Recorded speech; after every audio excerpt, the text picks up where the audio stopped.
Here they are, those boys from Thailand who just 2 months ago many thought faced almost certain death.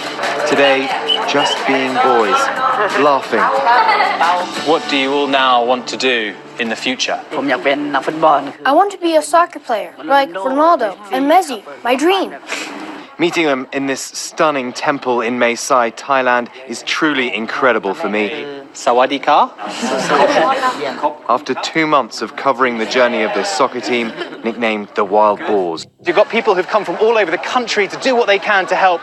Such has this story kind of gripped people's imaginations. Rescuers continue to pump billions of gallons of water out of that cave. But look at where we are. The caves run all the way underneath these mountains here. These are the kinds of military rations that divers are swimming into the cave to give to the boys. We believe that the first boys from that cave are in that ambulance. ABC News arranged an interview with the Wild Boars through the Thai government on the condition that the topics be reviewed by child psychologists and other specialists caring for the team in order to protect their well-being. They first stun the world in this video, illuminated by a diver emerging from the water in that dark cave. There they were, 12 boys and their coach huddled together. How many of you? 13? Brilliant. Well, I felt like surprised. I thought that one day they must come. We've been waiting and hoping every day, but that night they really came. So I was surprised. I was overwhelmed and didn't know what to expect. I was happy. It kicked off weeks of anticipation and concern on the outside as to if and how a rescue would happen. A daring race against Mother Nature, culminating in a life or death effort to dive them out from deep inside those caverns under sedation, all while the world watched and waited.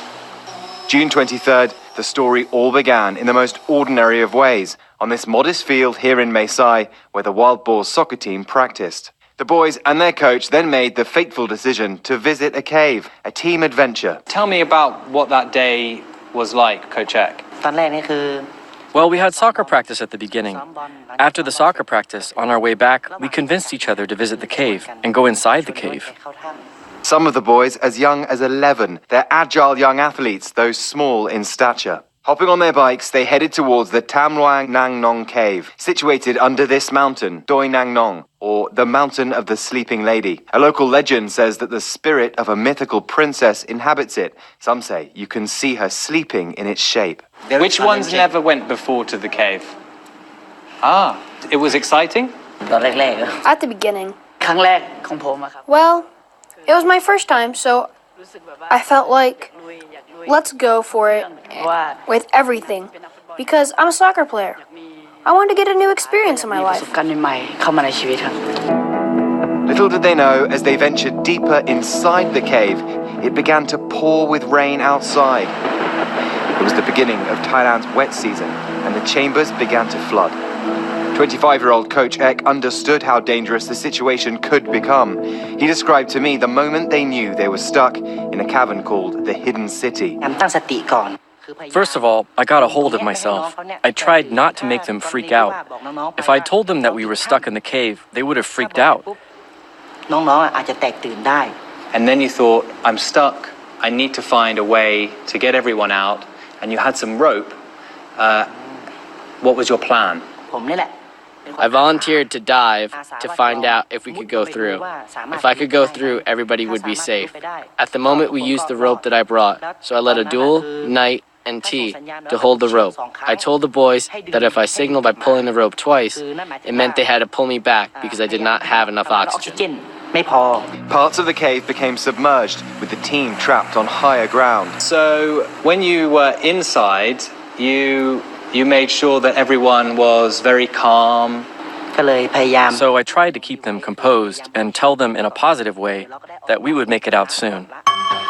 On the outside, as friends and family gathered at the mouth of the cave searching for signs of life, the Thai government leapt into action.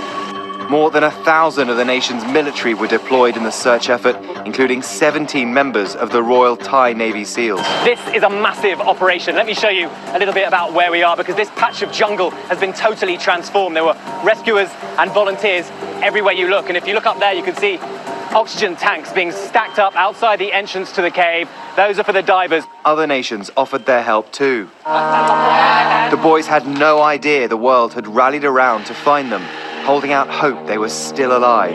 Instead, they were seeking an escape. On the fourth day, they began digging with rocks they found inside. And 10 days after they disappeared, weak and surviving on water dripping from stalactites in the cave, there was a surprise in the darkness. How many of you? 13. Brilliant. Who went down to the water first? Adul. Well, I felt like surprised. I thought one day they must come. We've been waiting and hoping every day. Now recalling a funny moment of misunderstanding. And who was translating? Right then, Adul was talking to the divers. Everybody was trying to figure out what they were saying. I asked Bew to translate for us. I told him to translate, but he didn't. So while Adul was talking to the divers, I shouted, "Who knows some English? Please, translate for me." On the outside, sheer relief. Absolute elation, followed very quickly with, "Oh, wait a second, now we got to get these kids out." The divers who found the boys, John Valentin and Rick Stanton, and fellow divers Jason Mallinson and Chris Jewell, belonged to an elite British cave diving team with unique rescue skills. In Thailand, these volunteers come to be known as the Awesome Foursome. I never had to think for a second about whether I would go. I think it's human nature to know if you've got an ability, and of course you will. We always knew we could get them out, it's whether we could get them out alive or not. While the rescuers strategized, medical experts examined the boys still trapped in the cave. Surprisingly, they were in relatively good health. My health is good. One boy flashed a V for victory, but they had lost weight. A group of Thai Navy SEALs stayed with the boys, bringing them supplies to help regain their strength. They stayed overnight with us. I felt warm. We had brothers taking care of us, giving us advice about how to protect ourselves and survive in the cave. The boys bonded with their rescuers, Who played a game with the Navy SEALs? Everyone played games. using soil and stones to play checkers. Who beat the Navy SEAL? Everybody lost. The boys wrote letters to their parents about their cravings for their favorite foods. Adul asked for fried chicken. But up in the rescue village, anxiety was rising. More rain was forecast, adding to the pressure to act fast. We, of course, are all anxiously watching that cave rescue in Thailand. Race against time to save a soccer coach and his young players. The group remained unaware of just how precarious their situation was, like other soccer fans. But then, things turned tragic on day 14. Former Thai Navy SEAL Saman Gunan was found unconscious on one of his dives, and he later died. Sergeant Sam's mouthpiece fell off. He was trying to grab it, but he couldn't find it. He was trying to take out the spare one, but due to the complexity of the cave, there was no air to breathe. He very sad. The whole world collapsed. What stood between the boys and the daylight they hadn't seen in 2 weeks was about a 1.5 mile underground obstacle course of rocky chambers, half-flooded canals, and fully submerged sections. The longest of those was 350 meters, the length of 7 Olympic swimming pools, filled with water so muddy it was like swimming in coffee. You physically could not see your hand in front of your face, no matter how close you put it to your face. Coming up, on day 16, the boys prepare for the exit from the cave, not knowing how truly risky their rescue would be, and their life since emerging from the darkness. Teammates and their coach became trapped in this dark, flooded cave. Today is D-Day. We are 100% ready. And finally, the time had come to make the hours-long and complicated journey out of the darkness. The boys were ready. With the help of their coach, they decided who would make the journey first. I was talking to the Navy SEAL, Dr. Bach, consulting with him about which ones we should bring out first and which ones to save for later. The Navy SEAL said, "Coach Eck, you make the decision." So at that point, it was me who was in charge of making the choice about which ones to save first and which ones to save later. An enormous cache of extra air canisters were put in place and support divers deployed in the chambers throughout the cave. I'm not one to hang around at the back, and I'm usually at the front, so I just volunteered. British diver Jason Mallinson volunteered to escort the first boy out of the cave. it would be one boy to one diver. Already wearing a wetsuit, each boy walked down a steep slope into the water. Now, it was time for an absolutely critical step. Agreed to in advance by the Thai government, each boy would be injected with a commonly used sedative called ketamine by Australian diver and anesthesiologist Dr. Richard Harris. Mallinson revealed the shot is not just to relax each boy, it was to knock him out cold. I was not fully confident of getting them out alive. We didn't know at first how they were going to react underwater, whether the drug that we'd given them would be sufficient to keep them under for the flooded section. Once sedated, a face mask was strapped tightly on each one. A single leak, potentially fatal. When they start moving, their arms are moving around. There's potential for them to kill themselves. There was potential for them to kill us. But Mallinson is not one for turning back. He entered the cold, murky water with the boy for that daunting first dive stage. Remember, it's 350 meters long, 3.5 football fields. After about 20 painstaking, agonizing minutes, Mallinson successfully completed the first stage. Waiting for him were 2 support divers who helped him lift the unconscious boy out of the water. And we realized that, yeah, the mask worked, the drug worked. After that, I knew, there's a good chance we can get them all out this way. But the 3 had to physically carry the child to the next dive point, then swim across deep canals with rushing water. And it was actually harder in the canal sections, because once we were underwater and he was neutral and I was neutral, it's quite hard to swim in a canal and then push an inert child along with you. After what seemed like hours, Mallinson emerged from the darkness with that first child in tow. That is the first ambulance. The whole country, the whole world has been waiting to see this. We believe that the first boys from that cave are in that ambulance. Over the course of the next 48 hours, one by one they came out, racing past us in ambulances.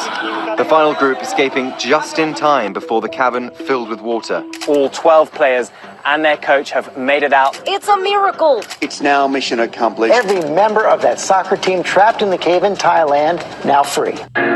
It was 18 days since their disappearance, and the drama that captivated the world was finally over. All 12 boys and their coach alive and well.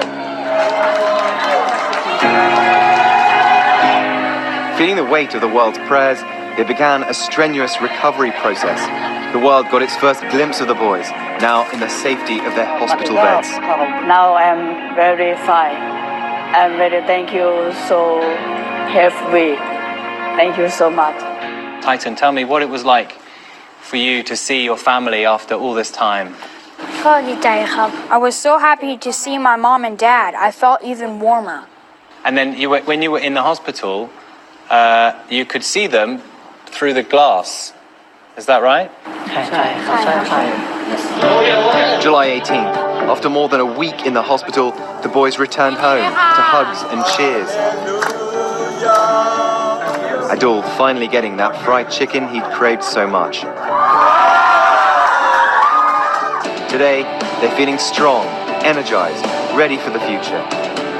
Is life back to normal again?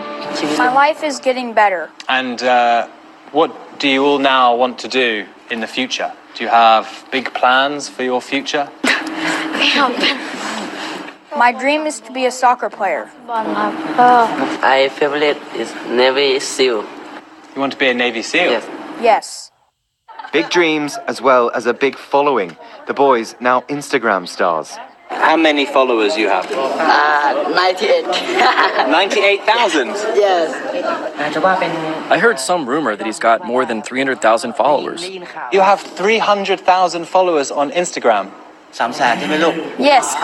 You're very famous. Yes. Something else taking the internet by storm, the Delhi Alley Challenge, named after one of their beloved soccer heroes. The boys show me how it's done. Everyone has to do it together. The fat, yes. And the Like second, and the lat. Yes.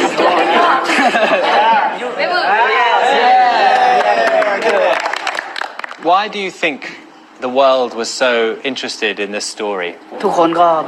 Everyone loved and cared about us like they were our parents. They cared like we were their children.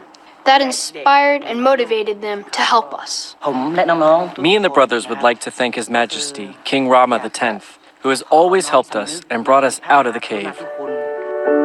Some here believe it was that spirit said to be living in this mountain, the mythical princess, who helped guide the boys to safety, thus creating a new legend.